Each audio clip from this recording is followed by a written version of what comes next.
నేనొక్కడిని ఎలా ఆపగలను? ఒక్కడివేనా? ఇకాలు విదిలించి మహాసముద్రాన్ని లంఘించినవాడు. శతయోజన శతయోజన శరధినియోజన శర పరిలంఘన. రాక్షస సైన్యాన్ని మట్టుబెట్టి రావణుడి సింహాసనాన్ని కంపించినవాడు. హరిభాజన హరిభాజన హరిమదభాజన దశముఖ కంపన. చిన్న నిప్పురవ్వతో లంకా నగరాన్ని అగ్నిలో అలికినవాడు.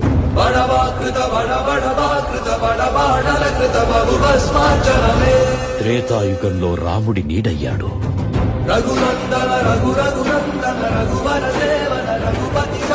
ద్వాపర యుగంలో కృష్ణార్జునుల రథకేతనమై గర్జించాడు. కలియుగంలో ధర్మం కోసం పోరాడే ప్రతి ఒక్కరి వెంట ఉన్నాడు. నీ వెంట ఉన్నాడు. ధర్మ కర్మ నిర్వహణ కోరిన దర్పకూణ దుర్జయ సమమౌనది చాటిన నాటి పురాణ ప్రబోధం నలు చరగులుగా.